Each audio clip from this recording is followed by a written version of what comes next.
देश आज 74वां दिवस मना रहा है, अपना स्वतंत्रता दिवस मना रहा है। छत्तीसगढ़ में भी मुख्यमंत्री भूपेश बघेल ने ध्वजारोहण किया और प्रदेश की जनता को संबोधित करते हुए सरकार की योजनाओं और कार्य योजनाओं के बारे में जानकारी दी। सुराही त्योहार के पावन बेरा में छत्तीसगढ़ के जम्मू सियान, दाई दीदी, संगी जौहरिया, नोनी बाबू मल्ला गाड़ा गाड़ा बधाई। भारत की आजादी की 73वीं सालगिरह के अवसर पर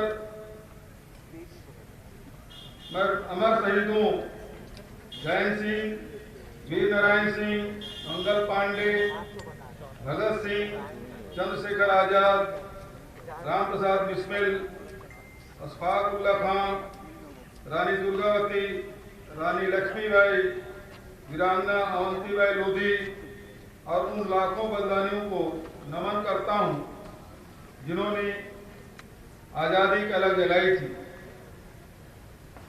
आजादी की लंबी लड़ाई में देश को एकजुट करने और बुलंद भारत की बुनियाद रखने वाले राष्ट्रपिता महात्मा गांधी, पंडित जवाहरलाल नेहरू, डॉक्टर राजेंद्र प्रसाद, डॉक्टर भीमराव अंबेडकर, लाल बहादुर शास्त्री, नेताजी सुभाष चंद्र बोस, सरदार वल्लभ भाई पटेल, मौलाना अबुल कलाम आजाद जैसे अनेक महान नेताओं के हम हमेशा ऋणी रहेंगे।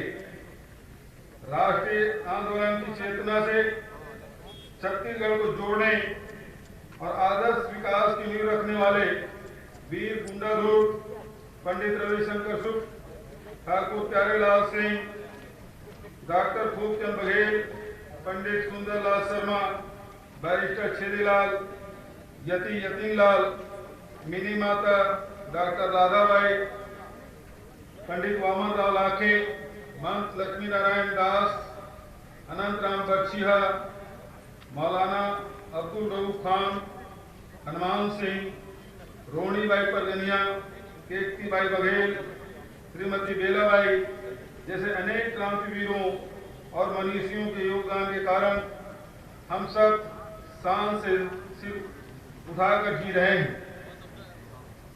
मैं स्वतंत्रता दिवस के अवसर पर इन सभी पुरखों को सादर नमन करता हूं। आज का दिन शहादत की इस विरासत को भी याद करने का है जिसमें गणेश शंकर विद्यार्थी, इंदिरा गांधी, राजीव गांधी जैसे हमारे पुरखों का बलिदान भी दर्ज है, जिन्होंने देश की एकता और अखंडता को बचाए रखने के लिए कुर्बानी दी ताकि देश अपने मूल्यों और सिद्धांतों पर अडिग रहे और जाति, धर्म, संप्रदाय की सीमाओं से ऊपर उठकर विकास की नई ऊंचाइयों पर पहुंचे। यह साल असहयोग आंदोलन का शताब्दी वर्ष भी है। 1 अगस्त 1920 को महात्मा गांधी का यह आह्वान निर्णायक साबित हुआ था कि हम असहयोग करेंगे लेकिन किसी भी हालत में हिंसा नहीं होनी चाहिए। महात्मा गांधी ने कहा था, मैं ऐसा भारत चाहता हूं जिसमें गरीब से गरीब लोग भी यह महसूस करेंगे यह उनका देश है, जिसके निर्माण में उनकी आवाज का महत्व है, जिसमें विविध संप्रदायों के बीच पूरा मेल जोल होगा।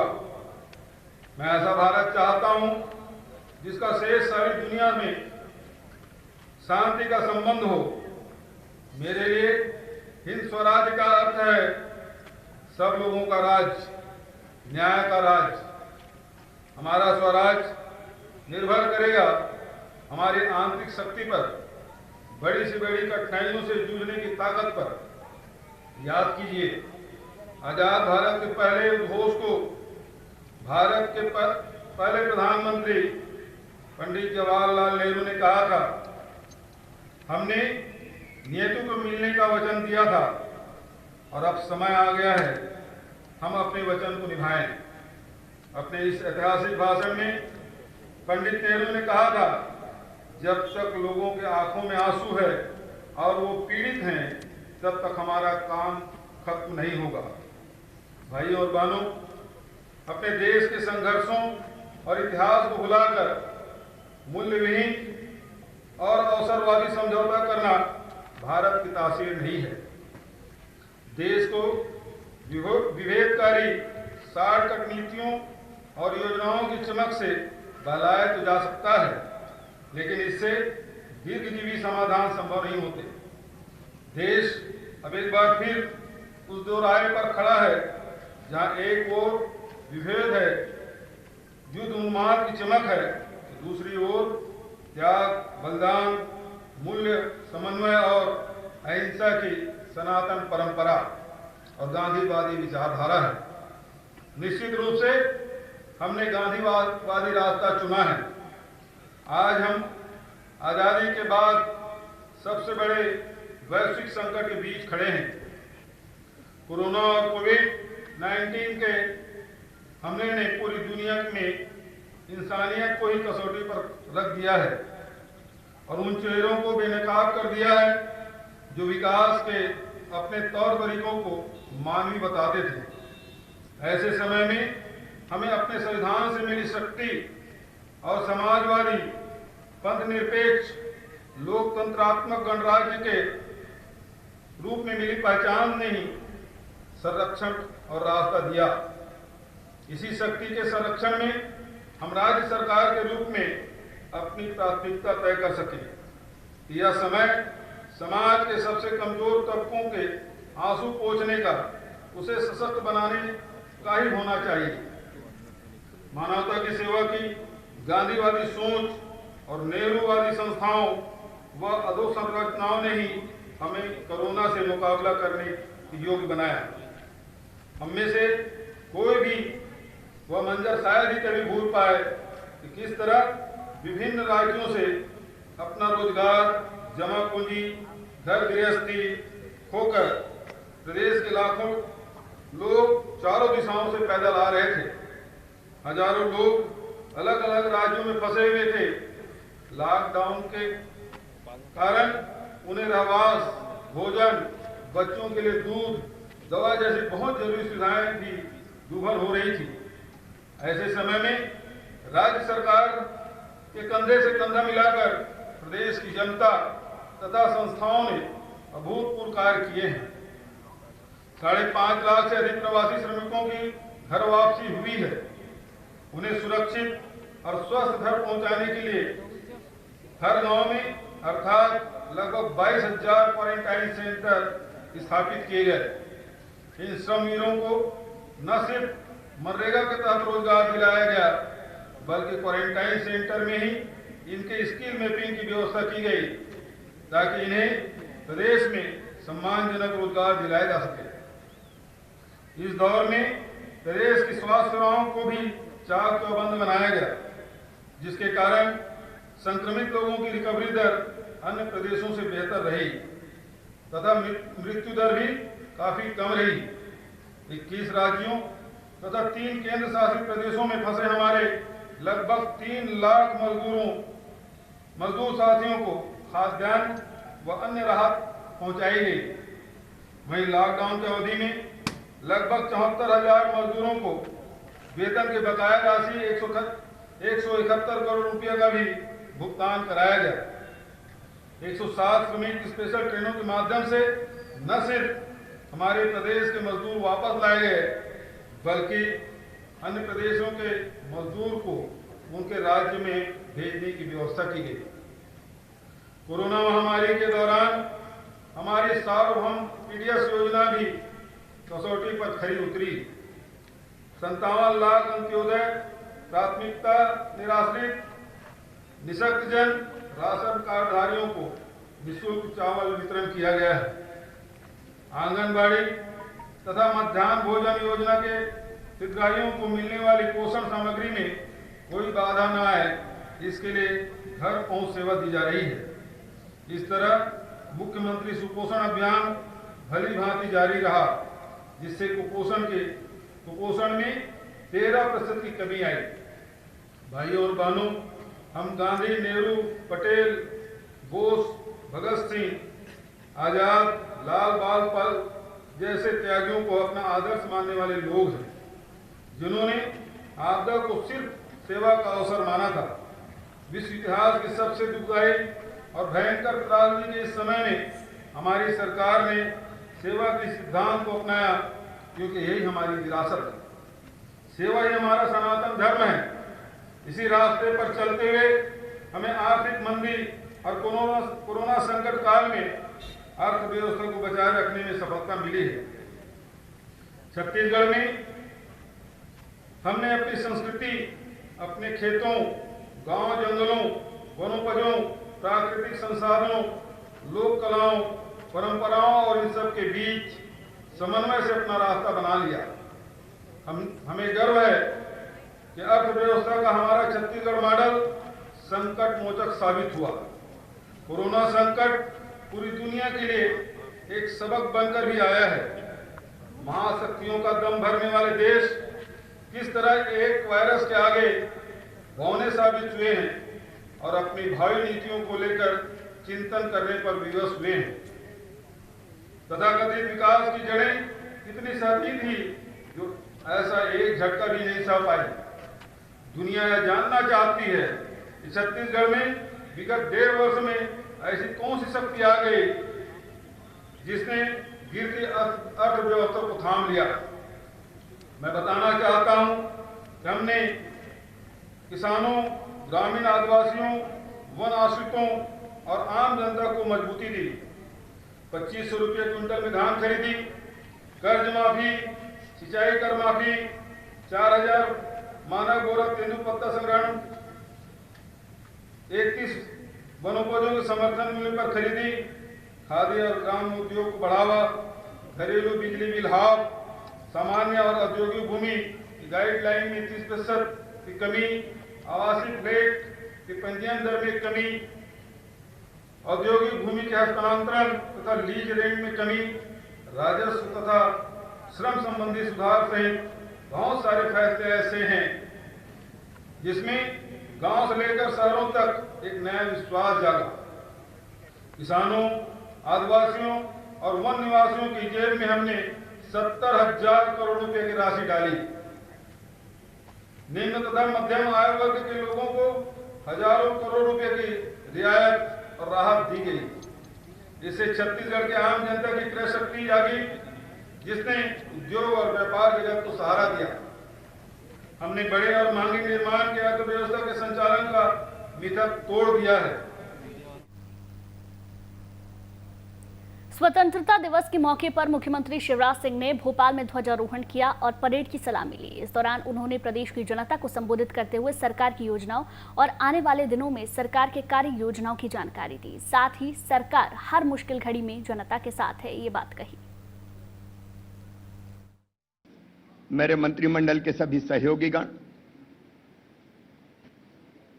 उपस्थित गणमान्यगण, प्रदेश के मेरी प्रिय बहनों, भाइयों, भांजे भांजियों, आप सबको स्वतंत्रता दिवस की हार्दिक शुभकामनाएं। आज ध्वजारोहण से पहले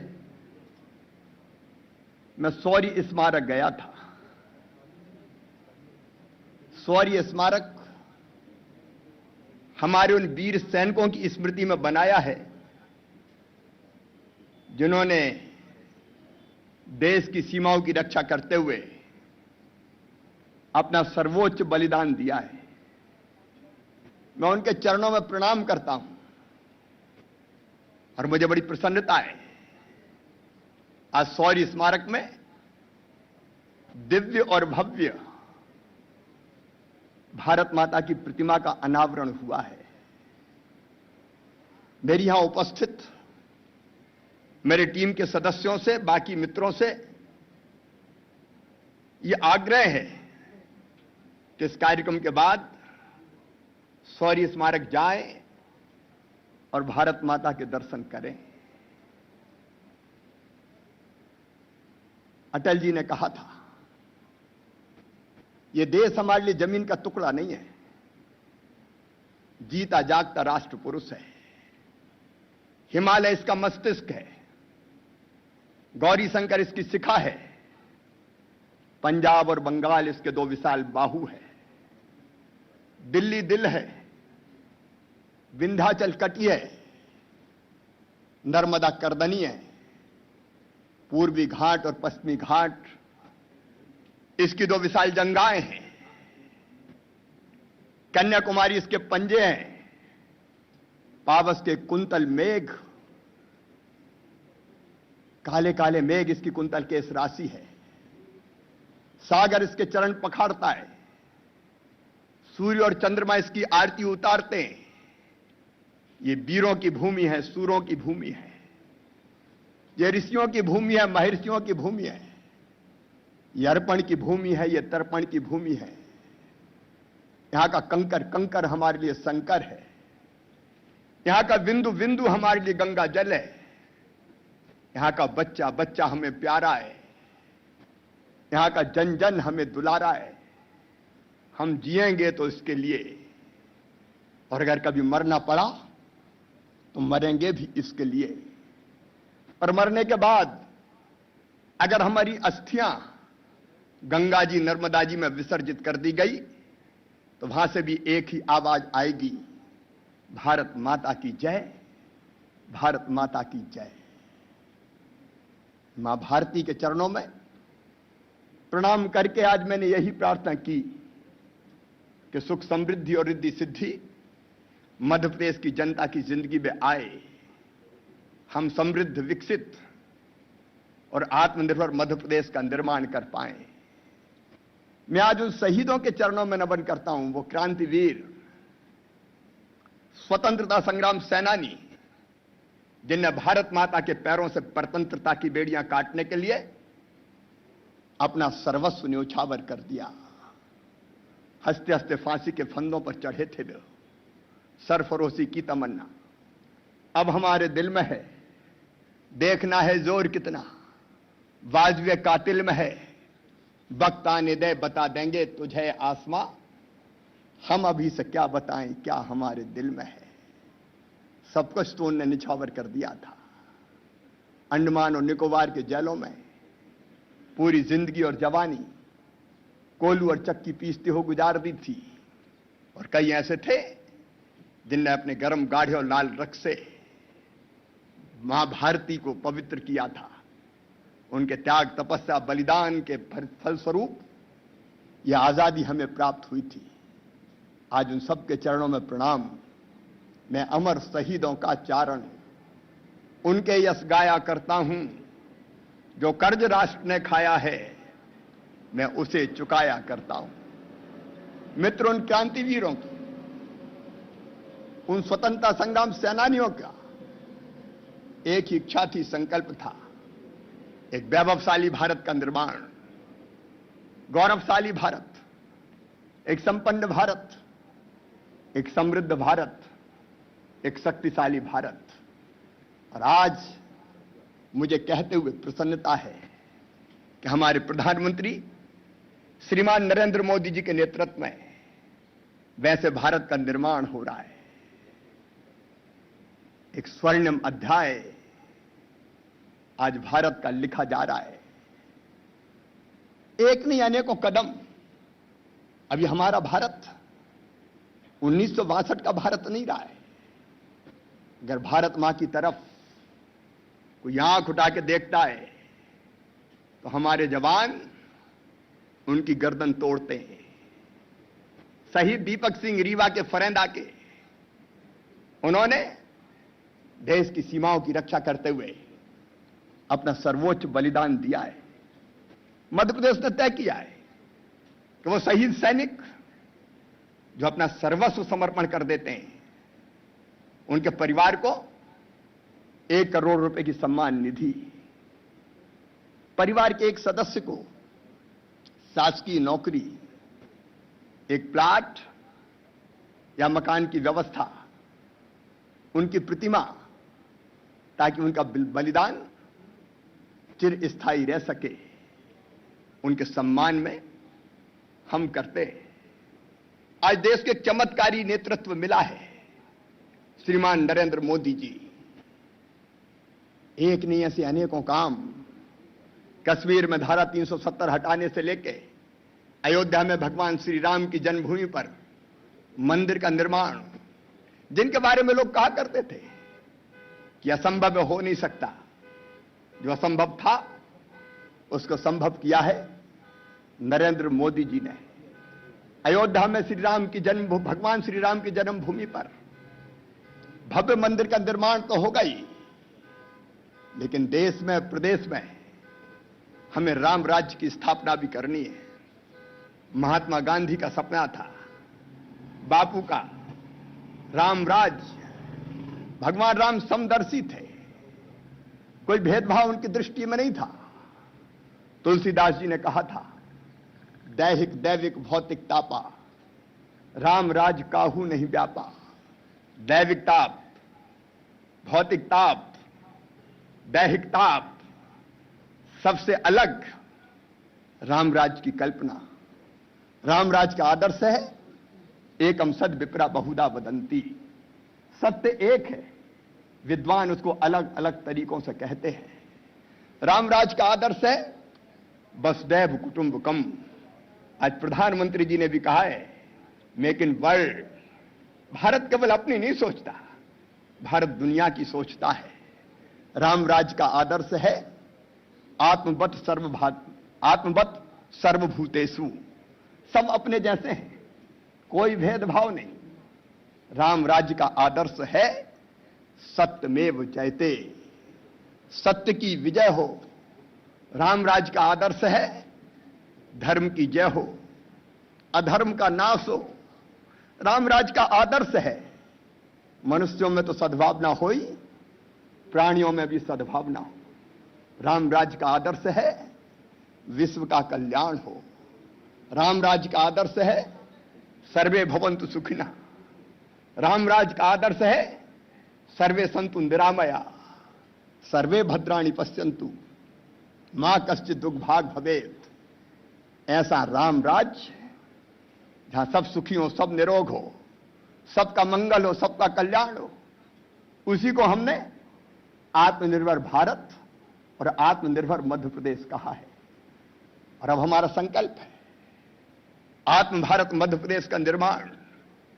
जब 23 मार्च को हमने कार्यकाल संभाला, नई सरकार अस्तित्व में आई, तो कोरोना का संकट प्रदेश में जड़ें जमा चुका था। और उस समय मुझे याद है हमारे पास केवल एक टेस्टिंग लैब थी जिसमें केवल 60 टेस्ट होते थे।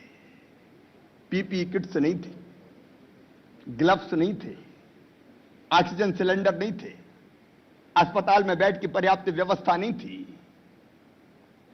युद्ध स्तर पर हमने काम प्रारंभ किया, प्राइवेट अस्पतालों से भी टाई अप करके अस्पतालों में बिस्तर की संख्या बढ़ाई, पीपीई किट्स का इंतजाम किया, दवाइयों की व्यवस्था की, ऑक्सीजन सिलेंडर, वेंटिलेटर, जितनी आवश्यक जरूरतें थी उनको युद्ध स्तर पर पूरा किया गया। तो मुख्यमंत्री शिवराज सिंह चौहान और मुख्यमंत्री भूपेश बघेल दोनों को आपने सुना स्वतंत्रता दिवस की उन्होंने प्रदेशवासियों को बधाई दी और साथ ही साथ बताया कि उन्हें किस तरीके से आगे बढ़ना है, क्योंकि कोरोना का काल है, तमाम चीज़ों का एहतियात भी बरतना है और कोरोना से जो जंग मार्च से बल्कि साल की शुरुआत से ही हमारा देश लड़ता हुआ आ रहा है, उससे आगे किस तरीके से जीतना है। चलिए वक्त है छोटे से ब्रेक का, फौरन लौटते हैं।